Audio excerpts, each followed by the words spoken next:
가짜 보혜사 경보라는 제목으로 오늘 이렇게 이단 경계주일 말씀을 나누게 된 것을 감사를 드리고요. 우리 주변에 신천지가 가까이 있잖아요. 주변에 이단들이 가까이 있고 또 여전히 교회 주변을 이단의 세력들이 많이 다니는 것을 봅니다. 그래서 우리 교회가 특별히 더 하나님께서 정신을 차리고 또 춘천 도시에 있는 400개 교회에 파수꾼으로 삼아주신 줄 믿습니다. 그래서 우리가 정신을 차리고 미혹당하지 않아요. 우리 교회도 자주 드나들어요. 신천지 사람들이. 그러면서 그 말씀이 뭐냐고 막 그러면서 그 말씀에 대해서 얘기를 하자고 막 그래요. 그거 얘기를 하면 시간이 낭비가 되기 때문에 우리가 그 응대를 해주지 않고 있습니다만 이 성도님들이 늘 조심하면서 주의하면서 깨어 있어야 될 줄로 믿습니다. 오늘 그래서 이렇게 옆 사람이 이렇게 한번 인사하시면서 시작하겠습니다. 이단을 조심합시다. 인사하시겠습니다. 이단을 조심합시다. 우리나라 이단들을 살펴보면은요 크게 나누어서 교주들에 대한 호칭이 달라지는 것을 시기로 구분해 볼 수가 있습니다. 교주들을 첫 번째 시기는요 교주를 하나님이라고 불렀던 시기가 있어요. 그랬다가 나중에는 교주를 예수님이라고 성자 하나님이라고 일컫던 시기가 있었고 나중에는 이제 보혜사다 곧 성령이라고 일컫는 그런 구분으로 구분해 볼 수가 있습니다. 그래서 그 순서를 따라가서 함께 말씀을 잠깐 나누려고 합니다. 첫 번째로 한국의 이단 교주들이 호칭에는요 초기에는 다 자칭 하나님이라고 그렇게 주장을 했어요. 그 대표적인 이단이 바로 이 박태선 뭐죠?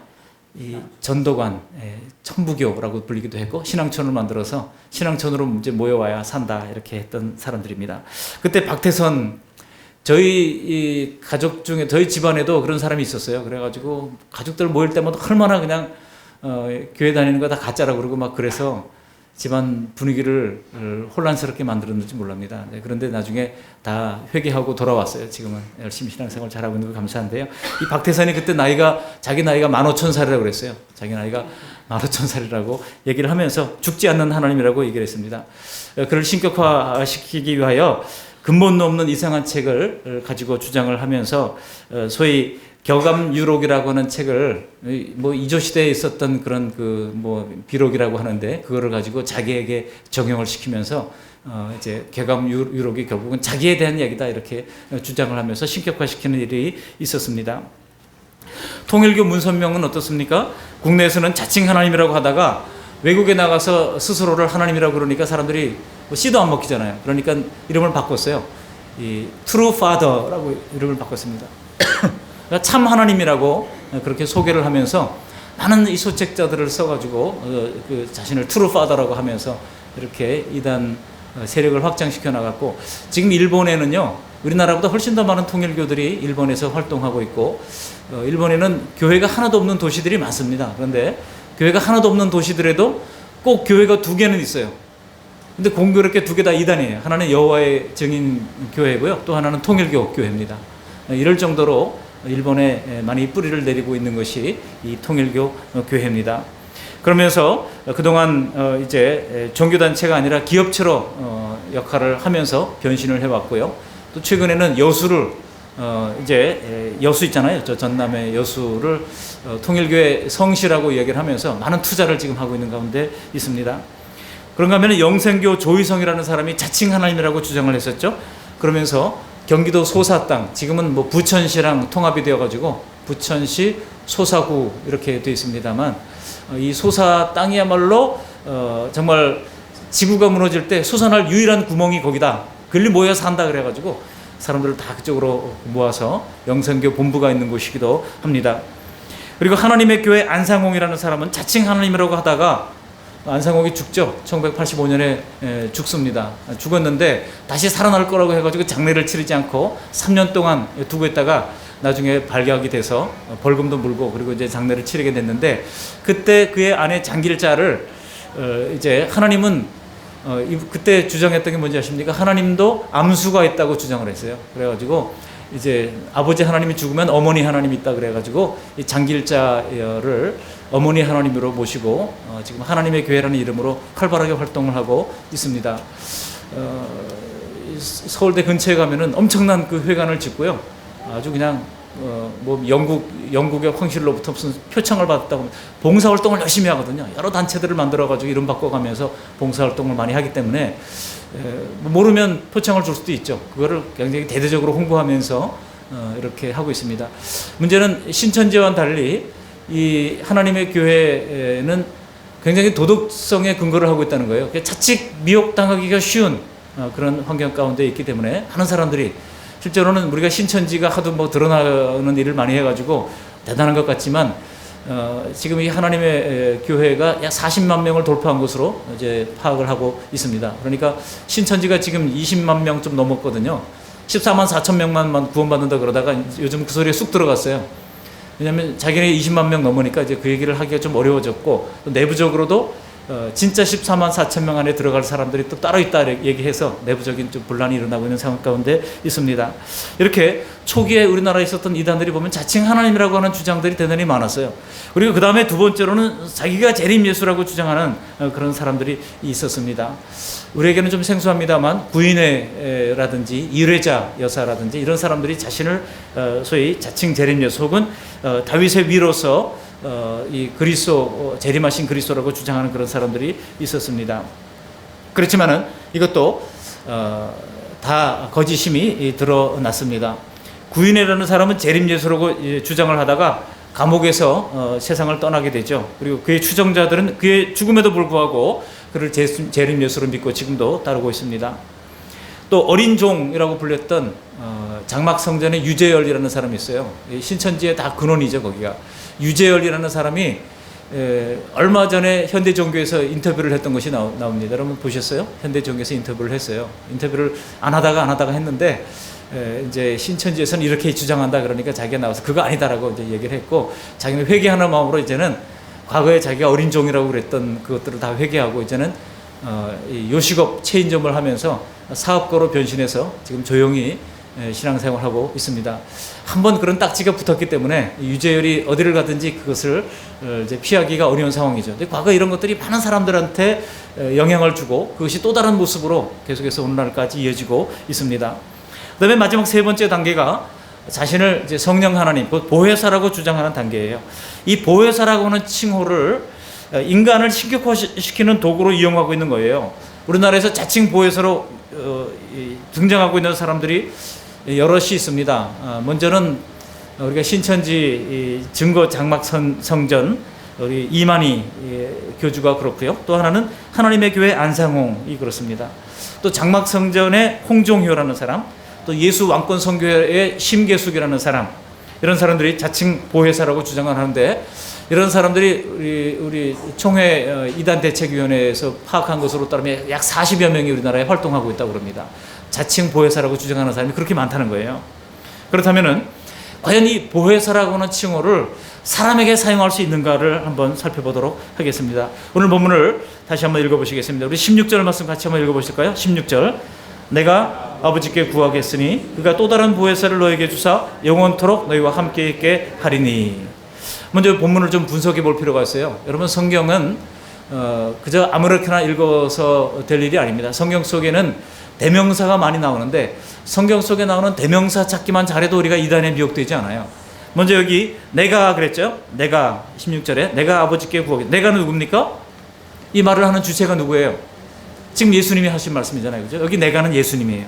그 다음에 아버지께 구하겠으니 아버지는 누굽니까? 하나님이죠. 그죠? 하나님께 예수님께서 요청하신다는 내용이에요. 그가 또 누구예요?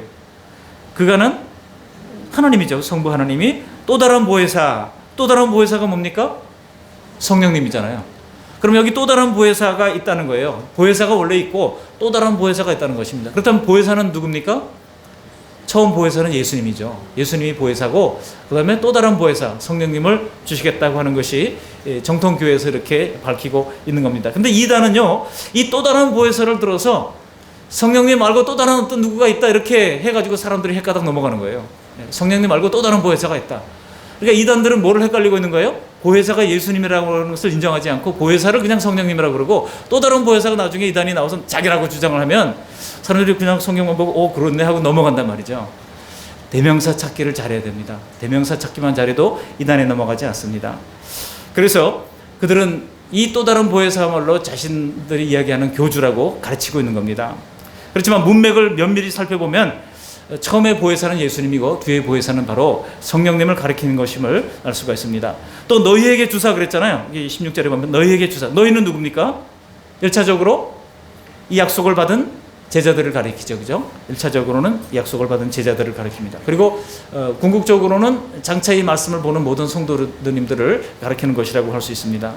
그 다음에 보십시오. 영원토록 너희와 함께 있게 하리니 그랬어요. 이 보혜사는 영원토록 함께 있는 분이라는 겁니다. 보혜사는 시간의 제한이 있어요? 없어요? 시간의 제한이 없습니다. 그래서 시간적 제한이 없이 영원히 함께 하시는 성령님이라고 하는 것을 말씀하고 있습니다. 그러니까 정리하자면 보혜사의 조건은 예수님의 기도로 말미암아 이제 하나님께서 제자들에게 보내주시는 것으로 영원히 우리와 동행하시는 분이시다. 이렇게 정리될 수 있습니다. 그렇다면 바로 이런 정리된 내용을 이단 사이비 교주들과 한번 비교해서 한번 생각해 보도록 하겠습니다. 먼저 보혜사를 약속받은 대상이 누굽니까? 여기 본문에서 보면은 제자들이었죠. 그죠? 그렇다면 만일 그 이단 교주가 보혜사라 그러면 예수님의 제자들을 봤어야 가능합니다. 그렇잖아요. 예수님의 제자들이 보혜사를 약속받았으니까. 그렇다면 그 자칭 보혜사라고 주장하는 사람들의 나이가 적어도 몇 년 이상이 돼야 돼요? 2000년 이상이 돼야 돼요. 그러니까 아까 15,000년이라고 주장했던 그런 사람들이 나오는 겁니다. 그래서 내가 원래 나이가 많다 그러면서 그런 주장을 하게 되는 것이죠. 여러분, 지금 이 땅에서 보혜사라고 주장하는 모든 사람들은 가짜다 하는 것을 우리가 당장에 알 수 있습니다. 그들의 주민등록증을 들여다보면 다 1930년대생, 1940년대생, 1950년대생 이런 분들. 1950년대생은 거의 없어요. 대부분 이 자칭 보혜사라는 사람들이 40년대생, 이제 30년대생 이런 사람들이 자칭 보혜사라고 주장을 하면서 교주 역할을 해왔습니다. 그래서 벌써 나이가 이렇게 틀린다 하는 것을 알 수가 있고, 두 번째로는 보혜사는 영원토록 우리와 함께 할 수 있어야 합니다. 그렇지만은 인간 교주는 어때요? 영원토록 함께 있습니까? 다 죽었어요. 다 죽지 않습니까? 문선명도 죽고, 또 지금 뭐 신천지 이만희도 자칭 보혜사라고 그럽니다만 이제 뭐 연세가 지금 뭐 연세라고 할 것도 없죠. 나이 정도로 얘기를 해야 되겠죠. 지금 거의 거의 다가 80대 후반에 가까우고 있습니다. 성경은 분명히 말합니다. 히브리서 9장 27절에 한 번 죽는 것은 사람에게 정해진 것이요. 한 번 죽는 것은 저도 죽고 여러분도 죽습니다. 다 죽습니다. 그리고 그 후에는 뭐가 있다고 말씀하고 있습니까? 심판이 있으리라고 말씀하고 있습니다. 그러므로 시간이 되어 죽는 이단 교주들은 모두 다 인간일 뿐이지 보혜사가 아니라고 하는 것입니다. 인간이면서도 죽지 않는다고 스스로 주장한다면 그건 벌써 이단인지를 우리가 딱 알아채야 하는 것입니다. 결과적으로 성경이 틀린 것이냐 교주가 틀린 것이냐는 우리가 성경 말씀을 통해서 우리가 분명히 알 수가 있는 것입니다. 그 다음에 이단 교주들이 주장하는 것은 영은 육을 들어서 역사한다. 이런 말을 자주 인용을 하면서 이야기합니다. 영은 육을 들어서 역사한다. 그래서 성령이 육인 사람을 통해서 교주를 통해서 역사한다라고 주장을 해서 사람들을 미혹하게 한다는 거예요. 그렇지만 성경을 보면 천사도 영이에요. 여러분, 천사가 영인데 영이 사람을 들어 역사합니까? 천사는 그냥 하나님의 심부름꾼으로서 직접 성령께서 역사하는 것뿐이지 천사가 다른 사람을 세워서 역사하는 그런 예를 성경에 이제 말한 적이 없습니다. 구약이나 신약을 막론하고 모든 천사들은 하나님의 명령을 직접 수행하는 자들이지 사람을 통해서 일하지 않습니다. 근데 이단들의 교리를 보면은 교주를 특별한 존재로 만들기 위해서 그들을 진리의 성령이 임한 자라고 주장을 해요. 그러니까 성령이 임한 자가 있고 진리의 성령이 임한 자가 있고 다르다는 겁니다. 그냥 성령이 임한 자가 있고 진리의 성령이 임한 자가 있다는 거예요. 그래서 예수님의 제자들은 성령이 임한 자이기 때문에 성령을 부분적으로 깨달았지만은 진리의 성령이 임한 자는 성경을 부분적으로 깨닫지 않고 완전하게 깨닫는다, 이런 주장을 이제 하는 경우들이 많아요. 그렇지만은 성경적으로 볼 때 그것은 잘못된 것임이 분명합니다. 전혀 그렇지가 않습니다. 요한복음 14장 26절에 뭐라고 말씀하고 있습니까? 요한복음 14장 26절 한번 찾아서 보시도록 하겠습니다. 요한복음 14장 26절 말씀 같이 한번 읽어보시겠습니다. 26절, 보혜사 곧 아버지께서 내 이름으로 보내실 성령 그가 너희에게 모든 것을 가르치고 내가 너희에게 말한 모든 것을 생각나게 하리라. 여기서 보혜사는 누구예요? 예? 여기서 보혜사는 바로 성령입니다. 성령이 모든 것을 가르친다 그랬어요. 그 다음에 15장 26절로 한번 가서 보시겠습니다. 15장 26절. 15장 26절 말씀 같이 한번 읽어보실까요? 내가 아버지께로부터 너에게 보낼 보혜사 곧 아버지께로부터 나오시는 진리의 성령이 오실 때 그가 나를 증언하실 것이요. 여기 진리의 성령이 나오잖아요. 아까 14장에서는 그냥 성령이 나오는데 15장에서는 진리의 성령이 나오잖아요. 그래서 이단 교주들은 흔히 앞에 성령은 그냥 성령이고 진리의 성령이 오셔서 진리의 성령을 받은 분은 교주라고 주장을 하는 거예요. 근데 본문을 자세히 보시면 진리의 성령이나 다 같은 말이에요. 같은 말의 다른 표현일 뿐이지 진리의 성령이 누구에게는 오고 어떤 사람은 그냥 성령만 오고 이게 따로따로 구분되는 것이 아니라고 하는 것을 알 수가 있습니다. 이걸 이렇게 따로따로 구분하는 것은 그야말로 성령에 대한 무지를 보여주는 것이라 할 수 있습니다. 왜냐하면 이 진리의 성령이라는 단어도 원문에 보면 똑같이 그냥 토, 푸뉴마, 토, 아기우스 이렇게 되어 있거든요. 푸뉴마라는 단어가 사용되어졌어요. 푸뉴마가 뭡니까? 성령이에요, 그냥. 그러니까 특별히 이것을 다르게 구분해서 말하고 있는 것이 아니라고 하는 겁니다. 진리의 영이지 진리의 성령이라고 따로 이렇게 구분된 것이 없다는 거예요. 따라서 성경에 진리의 성령이라고 하는 것을 따로 구분해서 얘기하는 것은 곧 이 사람도 이단이구나 하는 것을 우리가 알 수 있어야 됩니다. 성경에 진리의 성령이 있죠. 그냥 영이 있죠. 이렇게 주장한다면 벌써 우리가 눈치를 채야 한다는 거예요. 또 네 번째로 이단들은 흔히 고린도전서 13장 9절 이하를 보시면은 우리가 지금은 부분적으로 알고 부분적으로 예언하나 그때가 되면은 이제 뭐 거울로 보는 것 같이 우리가 희미하게 보지만 당시 청동 거울이 희미했잖아요. 그렇지만 그때는 얼굴과 얼굴을 맞대어 볼 것이요 하면서 그거를 희미하게 보는 시대가 지났고 이제는 맞대어 얼굴을 보는 그런 시대가 됐다라고 하면서 그걸 교주에게 이제 달랑 적용을 하는 겁니다. 그러나 성경은 고린도전서 2장 10절에 뭐라고 그랬습니까? 오직 하나님이 성령으로 이것을 우리에게 보이셨으니 성령은 모든 것 곧 하나님의 깊은 것까지도 통달하시는다라고 하셨습니다. 그래서 2장에 이미 하나님이 성령이 모든 것을 통달하신다고 했기 때문에 13장에서 부분적으로 알고 부분적으로 예언한다고 하는 것은 그거는 다른 이유가 있다는 사실을 알 수 있어요. 성령이 부분적으로 일부러 알게 하는 게 아니라 사도 바울이 그런 표현을 쓴 것은 당시에 깨닫지 못하는 이 백성들을 향하여 눈높이 교육을 한 것입니다. 이사야 말씀을 인용을 하면서도 그리고 예수님께서도 말씀하셨잖아요. 듣기는 들어도 이제 듣지 못하고 보기는 보아도 보지 못하게 하려 함이라. 그게 보지 못하고 듣지 못하게 하기 위한 그 하나님의 마음이 그런 게 아니에요. 그들의 상태가 그렇다는 거예요. 보기는 보아도 보지 못하고 듣기는 들어도 듣지 못하는 그런 상태를 주님께서는 그런 표현법을 들어서 쓴 것이지 이거를 무슨 장길자 하나님이라고 그렇게 하면서 주장을 한다고 하는 것은 언어 도단이라고 할 수가 있습니다. 또 영적인 세계로 기도하는 만큼 영적인 세계는 기도하는 만큼 보여주고 기도하는 만큼 깨닫게 되니까 이것을 이렇게 표현한 것뿐이지 그런 시대가 새롭게 존재하거나 그렇게 되는 것이 아니라고 하는 거예요. 여러분 하루 1시간 기도하는 사람하고 하루 3시간 기도하는 사람하고 이 하나님의 세계를 깨닫는 것이 다르지 않겠습니까? 전혀 기도하지 않는 사람하고 하나님 말씀을 날마다 읽고 기도하는 사람하고는 그 깨닫는 범위와 은혜가 다른 것입니다. 그러므로 자기가 무슨 큰 은사를 받은 것처럼 주장하면서 기도 제목을 내가 당신의 기도 제목을 다 알고 있는 것처럼 개인사를 소상하게 알고 있는 것처럼 그렇게 와서 이야기하는 사람들은 뭐 90% 이상이 신천지 추수꾼일 가능성이 있습니다. 꿈이나 환상에서 내가 당신을 봤다 그러면서 어디서 많이 보았는데 어디서 봤지 하면서 막 하다가 그때 맞아 꿈에서 봤어요 하면서 당신하고 입은 옷도 똑같아요 하면서 막 주장하는 사람들이 있다면 뭐 99% 신천지예요. 여러분 또 꿈에 어디서 이 주소를 알아가지고 말이죠. 꿈에 이 주소가 다 그냥 번지수까지 보이더라. 당신이 그 번지에 사는 거 맞지? 하면서 오는 사람 그거 100% 신천지예요. 그리고 하나님이 전화번호 가르쳐 주셔서 전화 걸었다 하는 사람, 또 교회 밖 성경 공부를 하자면서 비밀로 하자는 사람, 이런 사람 신천지입니다. 성령을 비둘기라고 그러고 악령을 까마귀라고 하는 사람, 성경 시대를 네 가지로 구분하는 사람, 소위 역사 시대, 교훈 시대, 예언 시대, 성취 시대가 있다. 이거는 정통 기독교에서 이런 시대 구분은 없습니다. 이런 식으로 주장하는 사람.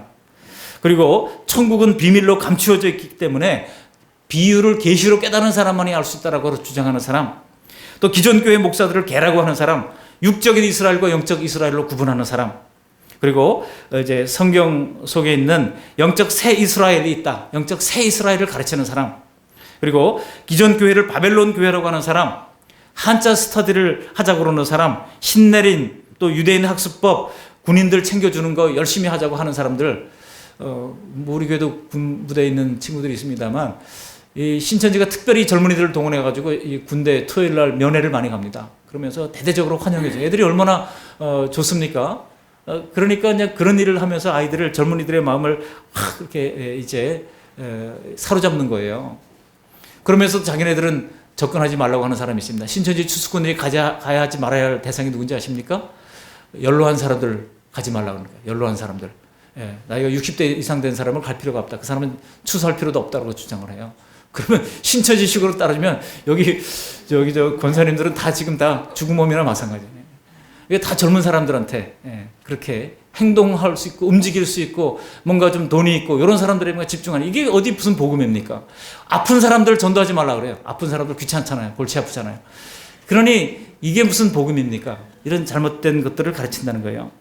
또 영재 학습법 이런 걸 가르쳐 준다고 하면서 학부모들 요즘은 영재 눈이 번쩍 뜨잖아요. 영재 학습법 있다 그러면은, 그래가지고 이 젊은 이 부모들을 데리고 가고, 또 1차집 성격 테스트, 행동 유형 평가, 미술 치료, 심리 치료 이런 것들을 하면서 이제 데려가고 있다는 것입니다. 근데 요즘에는요, 신천지의 포교 방법이 좀 달라졌어요. 어떻게 포교하기까지 하는지 아십니까? 텔레마케팅 포교법을 합니다. 그래서 여기 텔레마케팅 뭐 하면서 막 주장하면서 끝에 결국은 한번 와봐라 해서 성경 공부에 데리고 와서 그들을 마케팅하는 척 하다가 나중에는 이제 신천지 이만희를 소개하고 복음방으로 데려가는 거예요. 또 요즘엔 더 한 단계 더 나아가서 신천지 이만희를 욕하면서 접근한대요. 자기네도 신천지면서 그 이만희 나쁜 놈이 하면서 막 접근한다는 겁니다. 그래서 뭣도 모르고 그 얘기를 했다가 이 사람 보니까 믿을만하네, 이 사람은 신천지 아닌구나 했다가 나중에 알고 보니까 그게 신천지예요. 자기들끼리는 이게 이제 그 기만 전술이 통했다고 그러면서, 소위 그 미혹 방법이 통했다 그러면서 서로 즐거워한다고 하는 것입니다. 여러분, 이런 사람 우리가 다 조심할 수 있어야 합니다. 이런 사람들이라면 100% 신천지 추수꾼이라고 할 수가 있습니다. 혹시 화면 준비됐나요? 화면 혹시 목사님, 차 목사님, 화면 혹시 준비되셨나요? 네. 잠깐 보시면요, 신천지 허구성 고발 기자, 이거 작년 10월달에 있었던 얘기인데요. 국민일보에 난 거를 제가 캡처를 해서, 이 신천지의 교육장까지 했던 사람입니다. 왼쪽에 여러분 보시기에 왼쪽에 마이크를 잡고 있는 분이, 네, 거기 있던 분이 나와가지고 허구성 기자회견을 고발하는, 부산에서 있었던 일인데요. 제가 이거 국민일보에 있었던 거를 이렇게 놨던 거를 이제 좀 여러분들이 잘 보기 어려우니까 카피를 해서 갖고 왔어요. 이렇게 한번 좀 나눠주시겠어요? 제가 여기서 이걸 다 말씀드리진 않겠습니다만, 이러한 신천지 허구성, 신천지에 있다가 나온 사람들이 계속해서 지금 늘어나고 있고, 이 사람들이 그 허구성을 저렇게 기자회견을 하면서 고발하는 사람들이 많이 늘어나고 있고, 또 신천지에 있는 사람들을 어떻게든지 안타까워서 이분들을 바른 진리의 말씀 위에 서도록 그렇게 격려를 하고 있는 가운데 있습니다. 거기 뒷면에 보세요. 그 뒷면에 보시면 자세한 내용들은 집에 가서 한번 읽어보시고요. 이만희 신격화를 낸 신천지 찬송가가 있습니다.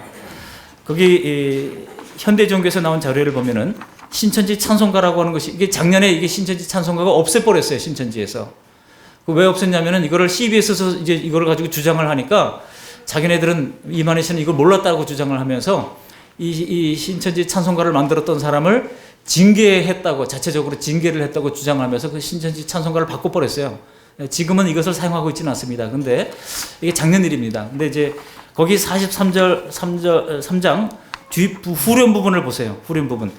온천하 만민들아 시온산에 올라가서 오늘 나신 만희왕을 기쁨으로 맞이하자. 오늘 나신 만희왕께 찬양하며 경배하자. 이런 내용들이 있습니다. 여기에 26만 명의 지금 젊은 친구들이, 20만 명이 넘는 사람들이 지금 여기에 가서 만희왕을 찬양하고 앉아 있으니, 아무래도 정말 신천지가 지금 작년에 이것을 몰랐다 그러면서 폐기를 했는데 과연 몰랐을까요? 9월 달에 이만희 씨 생일날이 있습니다. 생일날 때 12지파장들이 모여가지고 경배하며 예배하는 것을 보면 마치 무슨 예수님께 경배하는 것 같은 이런 그 신격화를 시키고 있는 가운데 있습니다. 여러분, 이런 이단의 세력에 미혹되지 마시기를 바랍니다. 그들은 요한일서 2장 1절을 들어서 이런 주장을 해요. 요한일서 2장 1절에 보면 나의 자녀들아 내가 이것을 너에게 쓰면 너희로 죄를 범하지 않게 하려 함이라. 만일 누가 죄를 범하여도 아버지 앞에서 우리에게 대언자가 있으니 곧 의로우신 예수 그리스도라 라고 이야기를 하고 있습니다. 여기서 이 말씀 자세히 보시면 대언자가 누구예요? 예수님이 대언자라는 거 아니겠습니까? 하나님께로 가는 대언자가 예수님이라는 거예요. 근데 신천지에서는 이것을 대언자가 따로 있다는 겁니다. 그래서 예수님도 있고 대언자가 따로 있다는 거예요. 자기가 대언자라고 주장을 하고 있습니다. 여러분 이런 논리를 사용하고 있습니다만 엄밀하게 말하면 이것은 하나님 말씀을 제대로 읽지 않고 그래서 이 사람들은요 개혁 성경만을 주장하는 거예요. 개혁 개정 성경이 잘못됐다는 겁니다. 그래서 이 개혁 성경을 가지고 이 모든 이 신천지 교리를 만들어놨기 때문에 개혁 성경을 포기하지를 않아요. 계속 지속적으로 개혁 개정 성경이 잘못됐다고 우리가 지금 한국 교회가 다 사용하고 있는 개혁 성경을 개혁 개정 성경을 잘못됐다고 주장을 하고 있습니다. 여러분 개혁 성경 개혁 개정도 편찬을 이제 좀 급하게 하다 보니까 물론 우리 한국 성서 공회가요 세계 성서 공회 가운데 3대 성서 공회 가운데 하나입니다. 세계 이 바이블 소사이어티라고 불리는 성서 공회가 많이 있습니다만 세계 최고의 성서 공회는 ABS입니다. 아메리칸 바이블 소사이어티라고 해서 미국 성서 공회가 있고 두 번째는 BBS가 있습니다. 이 브리티시 바이블 소사이어티가 있고 그다음에 세 번째 성서 이 사이즈나 또 이 성경을 발행하는 숫자나에 있어서 세 번째 성서 공회가 KBS예요. 코리안 바이블 소사이어티가 그만큼 크고 우리나라에서 세계 22개국의 나라의 성경을 우리나라에서 찍어서 보급을 합니다. 그 정도로 우리나라가 인쇄술도 탁월하고 또 이제 한국 성서공회가 대단한 막강한 파워가 있어요. 대한성서공회 안에는 20명의 지금 현재 20명이 넘는 그런 그 성경 원어 학자들을 대동을 하고 성경을 계속해서 이제 새롭게 이 시대의 언어에 맞는 감각으로 번역을 하고 또 제안을 하고 있습니다. 제안을 계속 하는 거죠. 이 제안을 이건 이런 표현보다 이런 표현이 좋겠습니다라고 제안을 하면 이제 한국 교회가 더 이제 공감이 되면 이제 바꾸는 것이죠. 근데 왜 자꾸 바꿔야 되느냐? 하나로만 족하지. 근데 여러분 우리나라가 처음에 개혁 성경을 만들었을 때 그 개혁 성경이 원어로부터 만들어진 게 아니에요. 처음에 요한복음을 우리나라 이수정이 통신사로 일본으로 가면서 1894년에 이제 일본에서 요한복음 쪽복음을 가지고 들어와서 그것을 우리나라 말로 번역을 했거든요. 그래가지고 일본 지역, 부산 지역의 이수정 씨가 보급을 했던 것이 최초의 성경 번역이었습니다.